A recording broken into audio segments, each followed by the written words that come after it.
Hi, everybody. Welcome to our live chat with Ruth Golden. Ruth, do you mind introducing yourself to us? Hi, thanks for having me. I am a former television producer, a current dog sitter. I volunteer with the American Foundation for Suicide Prevention, and I recently joined the board of A Light in Dark Places. And all this is after I finished in service of finishing my documentary called The Silent Goldens about the aftermath of my mother's suicide. Great. Let's start talking a little bit about your documentary, and maybe you can tell us what was the impetus to get this documentary going. Sure. Well, it's a long story because for 30 years my family didn't talk about my mother's suicide, and so that kind of, was harbored deep inside me, and it all came out in a very bad way, in a very public panic attack, and then a deep depression. And I started focusing on that and trying to heal from that. And in doing so, I joined a support group. I started volunteering with the American Foundation for Suicide Prevention. And I learned a lot about suicide and suicide loss. And I realized that, my family never having spoken about it was a really big deal and was really hurting me. And so I decided that we needed to talk about it.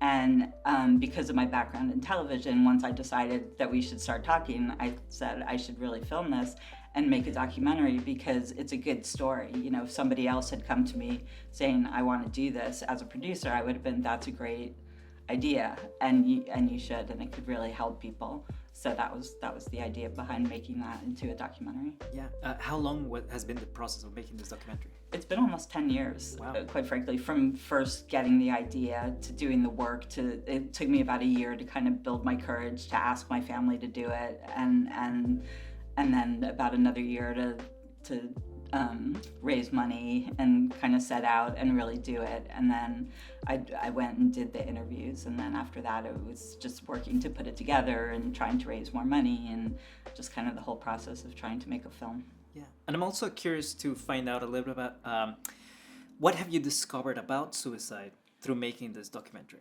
I mean, I really discovered how complex it was. I didn't know a lot about it because everything I learned about what happened with my mom, I learned the night that she died. My dad kind of just went through what happened that day, and I knew the facts, but I didn't know a lot about the why or how she was feeling or what went into it. And so in making the documentary, I learned a lot about what she'd been going through, both physically and mentally. That sort of led her to that. But I also learned a lot about suicide loss and how everybody copes very, very differently with it. And that, by not talking about it, we robbed each other of that chance to help each other through. Yeah. Now you mentioned trying to find the why, and I think that is something that people struggle with a lot. So how did you handle that aspect of trying to find that reason behind it? It's really hard to remember. I mean, partly because it was so long ago, but partly because I was just so stunned by the whole thing. I mean, nothing in my life had prepared me for this. My mom, she was sick at the time she died. She had cancer, but she hadn't been depressed or suicidal or anything before that. So I was really blindsided by it and was just trying to cope. But I think I understood that there were more things, that there wasn't just one thing. Like, I didn't take it personally, like she did this to me, why did she do this to me? It was more like, why did she feel she had to do that, take that step? And I don't know. I'm not sure I really dealt with it then. I think it's what I've learned over the years and later through my work in the support group and in the with the Foundation for Suicide Prevention that I've really learned what a complex thing it is, and that there really is no one reason why people do it. That there's a variety of factors. Yeah, and now that you have that sort of perspective, and then you've worked on it both on yourself, but also you've seen others work through it, what would be your advice to somebody who is going through something similar to what you went through? Talk about it. I mean, for 30 years, like I said, I tamped it all down, and I don't know where it went, and I would just, there's so many resources out there now, through the volunteer groups, the groups the associations like the American Foundation for Suicide Prevention, and there's a number of others that have resources to help you find support groups, to things to read, documentaries to look at, just all sorts of information. Because I think had I known that I could talk about it, I definitely would have looked for a way to do it. But at the time, this was in 1985 when my mom died. And so the stigma was huge, and nobody was talking about it. So things have changed a lot, and I forgot your... No, you basically answered just Okay. like what kind of advice you would give to somebody. So I'm gathering that maybe try to find some resources. Definitely talk about it. Find anyone to talk about it, and don't be afraid to talk to your friends about it. People are often quiet or don't talk to you because they don't know what to say. But if you're willing to be open and engage about it, it makes other people more comfortable and willing to have that conversation with you. Do you remember personally when one of those first times that you started talking about it, and maybe what made you go for it? I remember telling somebody I was dating, and I think it was just the level of comfort, and just that there was this part of me that was secret, and this was somebody that I wanted them to know me, and so I wanted them to know that part of me too. But when I told them the story, I told them with a lot of excuses, like a lot of rationales about why she did it, that she had cancer, that she'd lost her support system, that we just moved to a new town, and she felt she was holding my dad back from a new job, and all this stuff. Like every time, the 4 or 5 people I think over my life I did tell before I opened the conversation, I always qualified it with all that stuff, and it's not necessary, and when I find myself talking to other loss survivors, I don't need to say all that stuff. I just say, my mom died by suicide, and you're right there, like ready to deal with it. Yeah. And did you start talking about it more after your work with the AFSP, after volunteering? Oh yeah, definitely. I mean, the first time I volunteered was at one of their suicide prevention walks, and I was just looking for something to do, and so I went, and that changed my life, because there I could just say to people, I lost my mom, and they were like, yeah, come on, you're part of us. And I found a community. I intellectually knew other people lost people to suicide, but it didn't occur to me that there was a community around it. So that's what really helped me find it, and find my way, and be able to really start talking about it. And as soon as I started volunteering, I found myself like not just speaking to people, but looking for opportunities to speak in public and share my story. Yeah. And how can we as a community be supportive of somebody who went through something like what you went through? What is some advice to the people that are trying to help somebody, who's just dealing with loss right now? I think, especially when it's a suicide, treating them like you treat anybody else who lost somebody. If somebody died of cancer, or somebody lost somebody to a heart attack, or a car accident, the loss is still there. The only thing that's different is, because it's suicide, is the effect it has on those left behind. Because you tend to feel like this person made a choice to take themselves away from you, when, after years of learning about it and stuff, it's not a choice so much as a compulsion or whatever. It's not this like great decision people are making. Right. I'd say just being open about it, letting them know that you're there for them, whatever, saying the person who died's name, like asking, like, are you thinking about your mom or whatever. There's no chance that they're not. Because a lot of people think, oh, if I bring it up, it's just going to bring it all back for them. Yeah. And that's not true. Especially in the early days, there's no way they're not thinking about it. And, it's it can be very isolating when people don't want to talk about it with you. So the more people that are willing to, come up, just say, I'm sorry, again, like you would for anybody else who lost somebody in any other way, I think is really the way to handle it. Yeah. You mentioned, obviously, talking about it was a big step for you. Is there any other maybe more recent steps that you have still been finding out about in dealing with grief that help you? I think just continuing to share my story, and just always meeting new people and helping others through it. I do peer support work through the AFSP, and that's really important to me to do kind of one-on-one talks with people who are just so lost, because just being that sort of first point of connection to know that there is help. And one thing I learned when I was in the support group was that because I was there 30 years after my loss, and I was there with people who were within months of their own loss, they could see through me that this is survivable, that I could have my bad days and my good days, but I could walk out of there and get on with my life, and so I think that's an important thing for people to know, that as bad as it feels, it is survivable. Yeah. Going back to your documentary, I'm curious, through this long process of making it, what were some of the challenges you faced? Financial.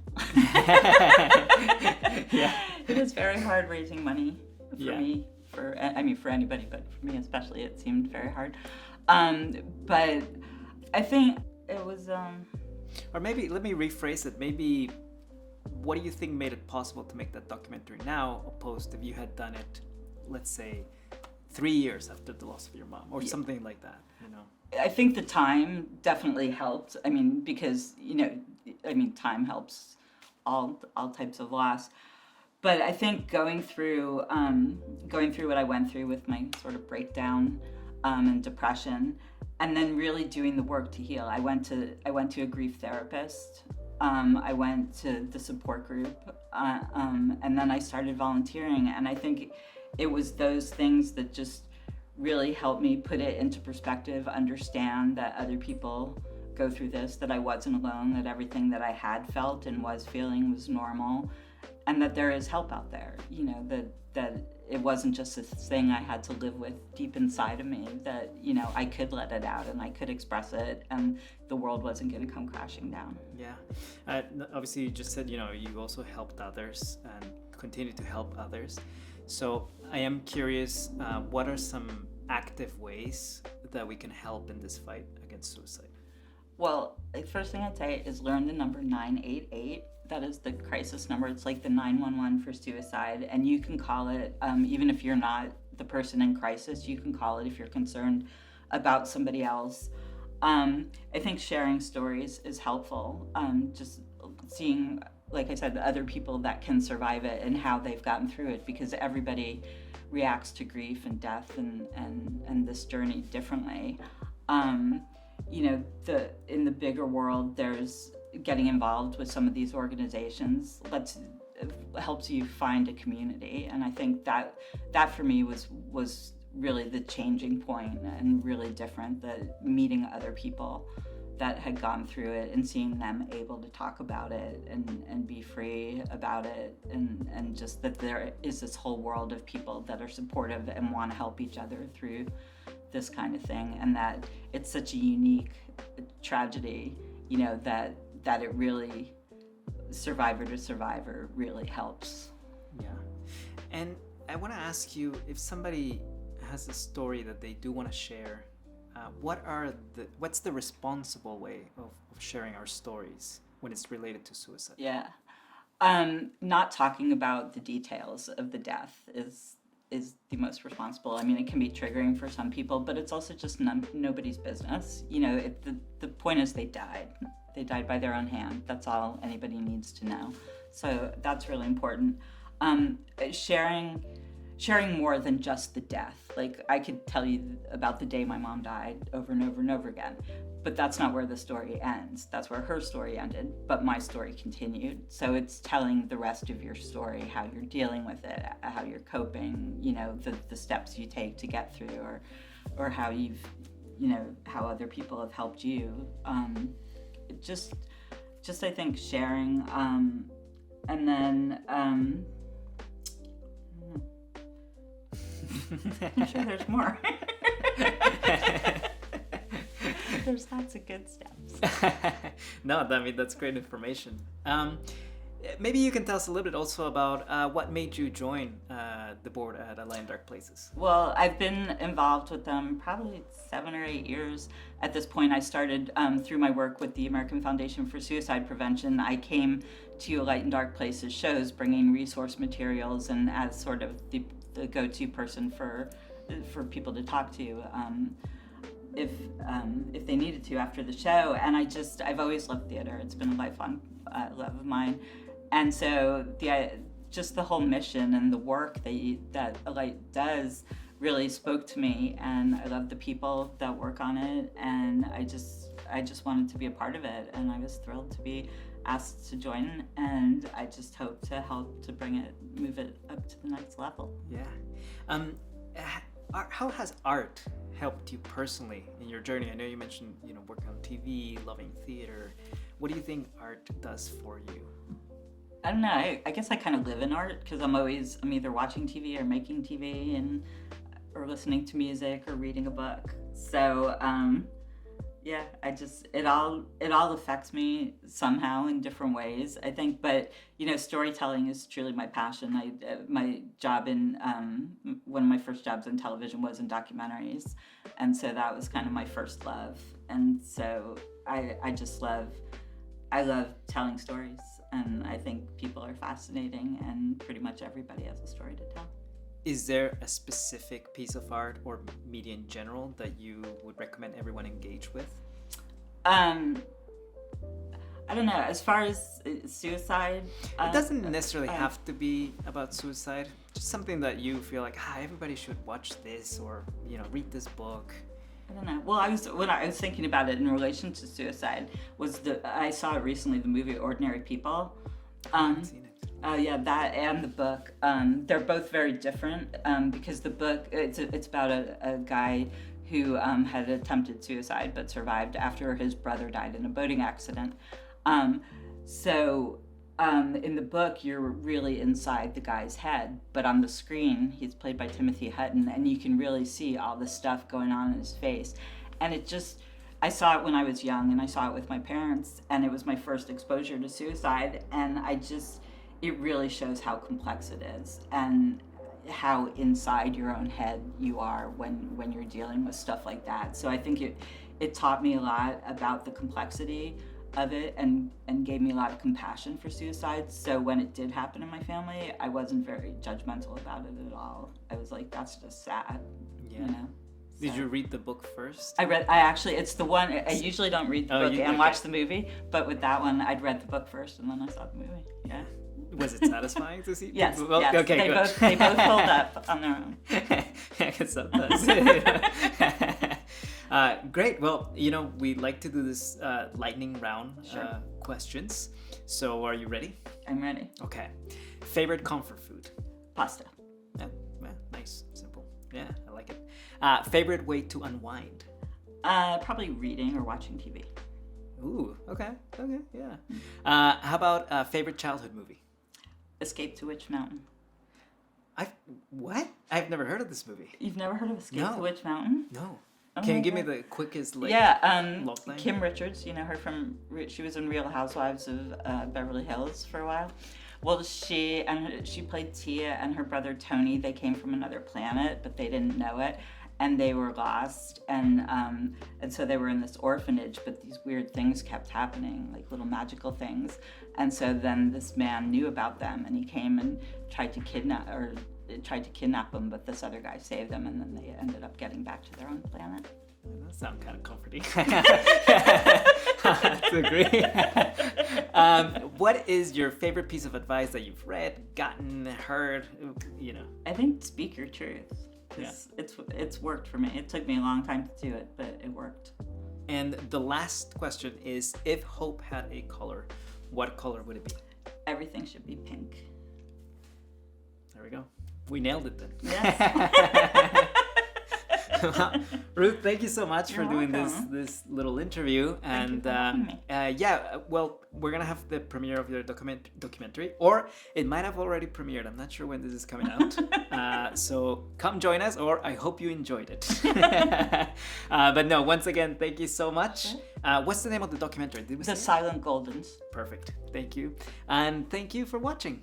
And yeah, we'll see you on the next chat. Thank you.